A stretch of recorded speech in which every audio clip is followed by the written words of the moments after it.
Thérèse Raquin, suivie d'un mariage d'amour de Émilie Zola, texte intégral. Chapitre 2. Madame Requin était une ancienne mercière de Vernon. Pendant près de 25 ans, elle avait vécu dans une petite boutique de cette ville. Quelques années après la mort de son mari, des lassitudes la prirent. Elle vendit son fonds, ses économies jointes au prix de cette vente mirent entre ses mains un capital de 40 000 francs qu'elle plaça et qui lui apporta 2 000 francs de rente. Cette somme devait lui suffire largement. Elle menait une vie de reclus, ignorant les joies et les soucis poignants de ce monde. Elle s'était fait une existence de paix et de bonheur tranquille. Elle loua moyennant 400 francs une petite maison dont le jardin descendait jusqu'au bord de la Seine. C'était une demeure close et discrète qui avait des vagues senteurs de cloître.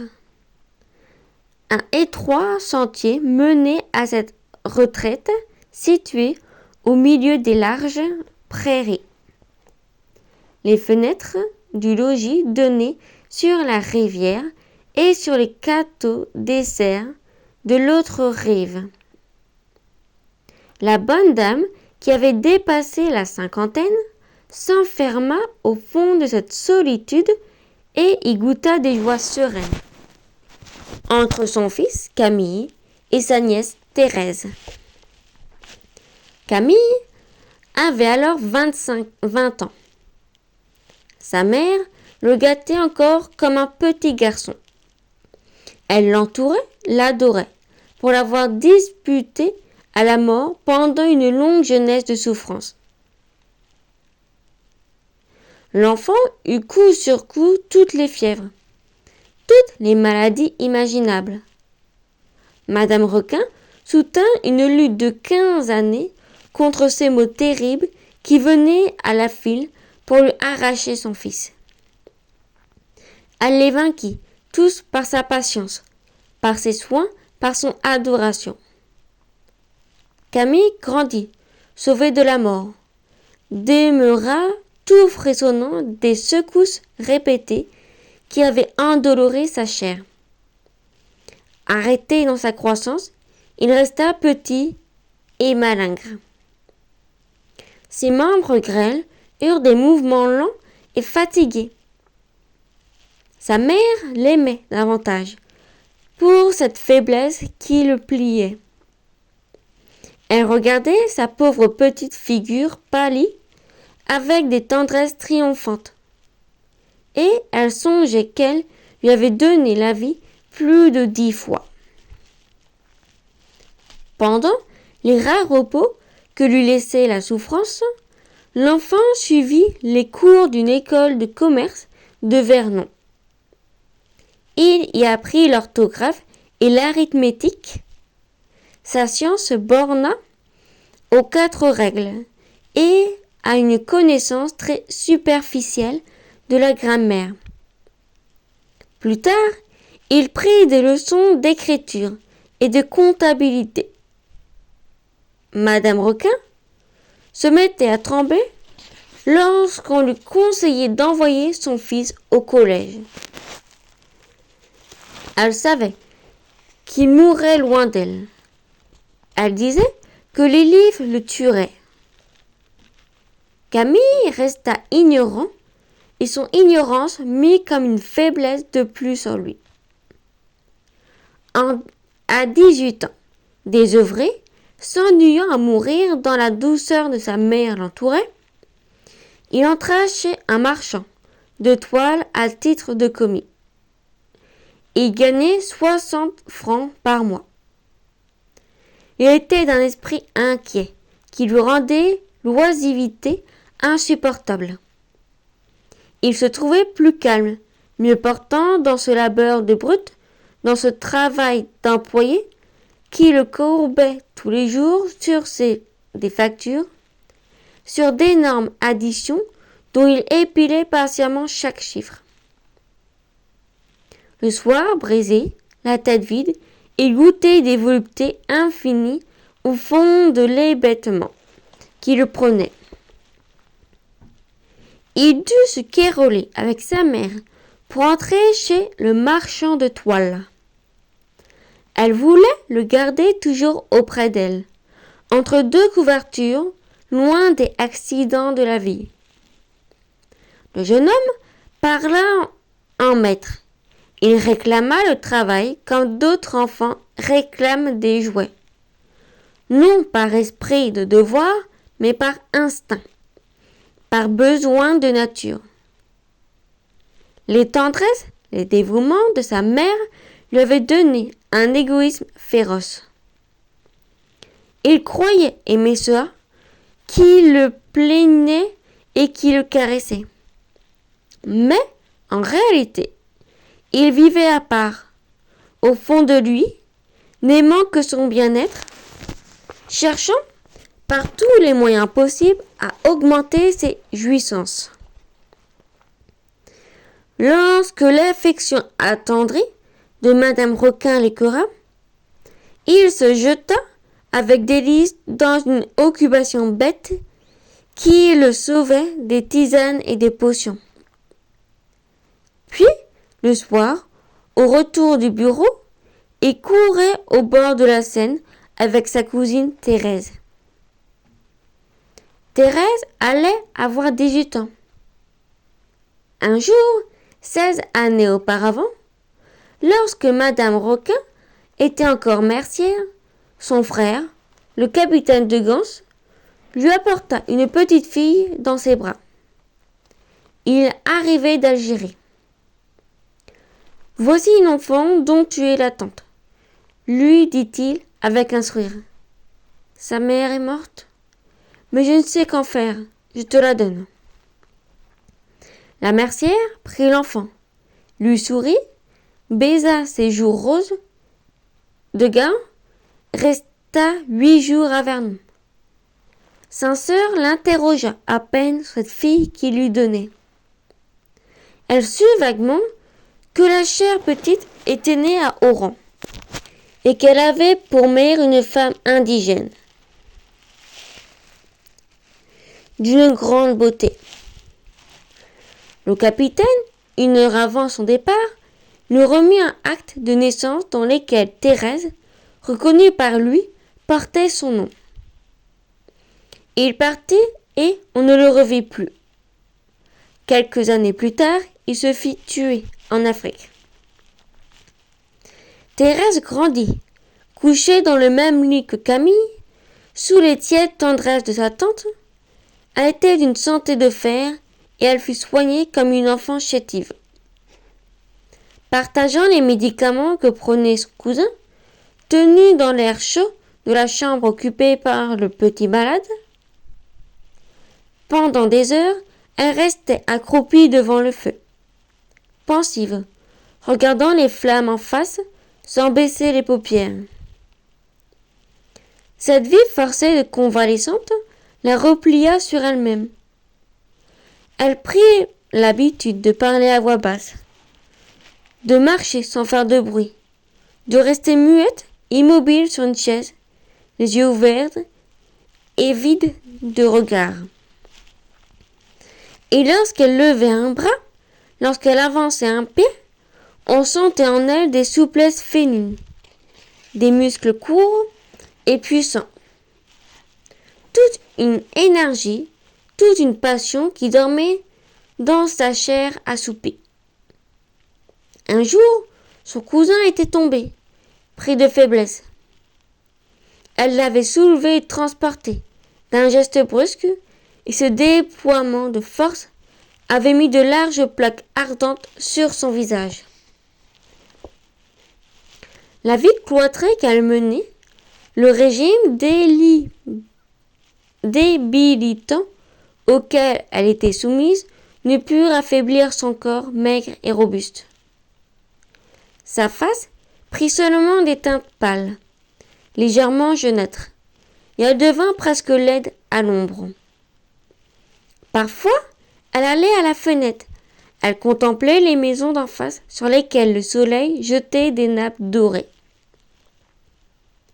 Lorsque Madame Requin vendit ses fonds et qu'elle se retira dans la petite maison du bord de l'eau, Thérèse eut de secrets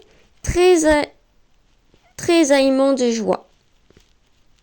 Sa tante lui avait répété si souvent « Ne fais pas de bruit, reste tranquille », qu'elle tenait soigneusement cachées au fond d'elle toutes les fougues de sa nature.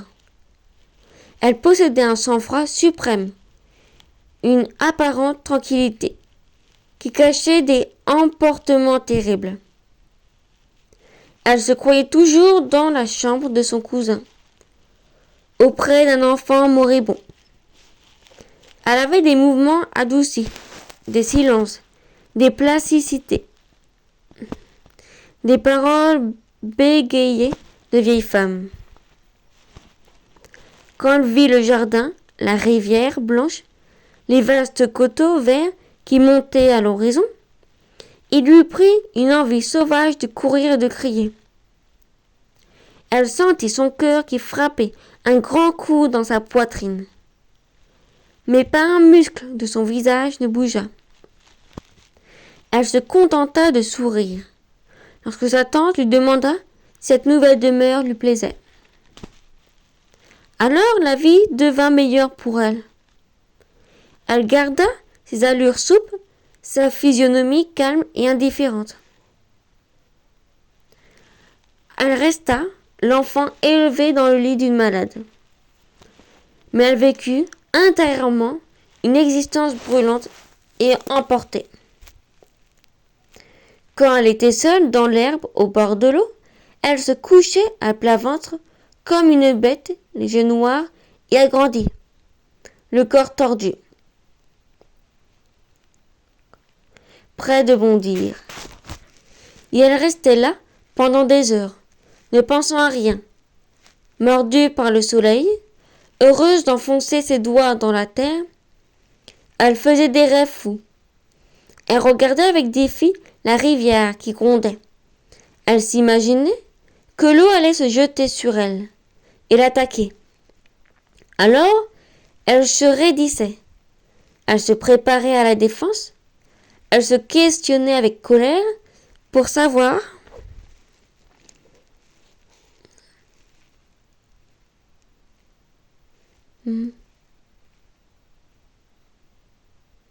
Elle se questionnait avec colère pour savoir comment elle pourrait vaincre les flots. Le soir, Thérèse, apaisée et silencieuse, cousait auprès de sa tante. Son visage semblait sommeiller dans la lueur qui glissait mollement de l'abat-jour de la lampe. Camille, affaissée au fond d'un fauteuil, songeait à ses additions. Une parole dite à voix basse troublait seule par moments la paix de cet intérieur endormi. Madame Requin regardait ses enfants avec une bonté sereine. Elle avait résolu de les marier ensemble.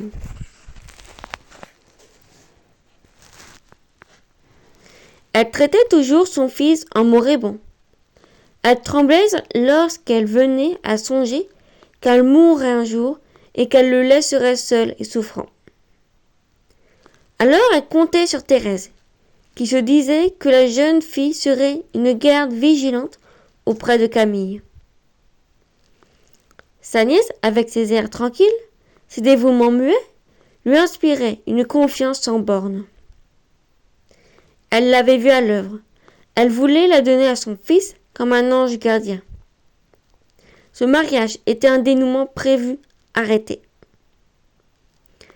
Les enfants savaient depuis longtemps qu'ils devaient s'épouser un jour. Ils avaient grandi en cette pensée qui leur était devenue aussi familière et naturelle. On parlait de cette union dans la famille, comme d'une chose nécessaire, fatale. Madame Roquin, avait dit: nous attendrons que Thérèse ait 21 ans.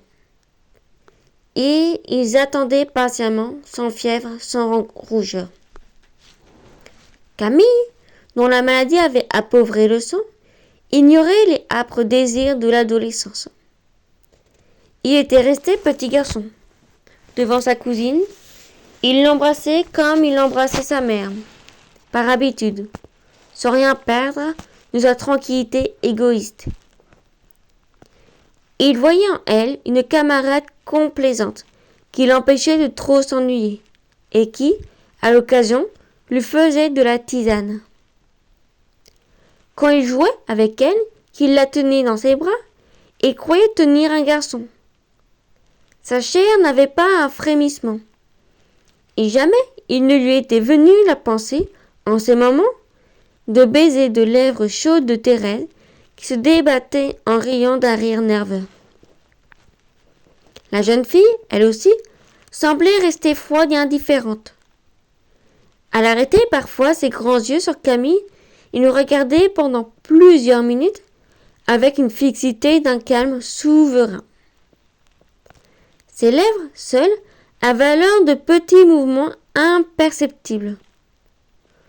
On ne pouvait rien lire sur ce visage fermé, qu'une volonté implacable tenait toujours doux et attentif. Quand on parlait de son mariage, Thérèse devenait grave, se contentait d'approuver de la tête tout ce que disait Madame Roquin. Camille s'endormait. Le soir, en été, les deux jeunes gens se sauvaient, au bord de l'eau. Camille s'héritait des soins incessants de sa mère. Il avait des révoltes. Il voulait courir, se rendre malade, échapper aux câlineries qui lui donnaient des nausées. Alors il entraînait Thérèse. Il la provoquait à lutter, à se vautrer sur l'arbre. Un jour, il poussa sa cousine et la fit tomber. La jeune fille se releva d'un bond, avec une sauvagerie de bête, et, la face ardente, les yeux rouges, elle se précipita sur lui, les deux bras levés. Camille se laissa glisser à terre. Il avait peur. Les mois, les années s'écoulèrent. Le jour fixé pour le mariage arriva. Madame Roquin prit Thérèse à part, lui parla de son père et de sa mère, lui conta l'histoire de sa naissance. La jeune fille écouta sa tante, puis l'embrassa sans répondre un mot. Le soir, Thérèse, au lieu d'entrer dans sa chambre, qui était à gauche de l'escalier, entra dans celle de son cousin, qui était à droite. Ce fut tout le changement qu'il eut dans sa vie, ce jour-là. Et, le lendemain, lorsque les jeunes époux descendirent, Camille avait encore sa longueur maladive, sa sainte tranquillité d'égoïste. Thérèse gardait toujours son indifférence douce, son visage contenu, effrayant de calme. Fin du chapitre 2. Le chapitre 3 sera disponible dans la prochaine vidéo. Le livre en entier sera disponible sur une seule vidéo très bientôt.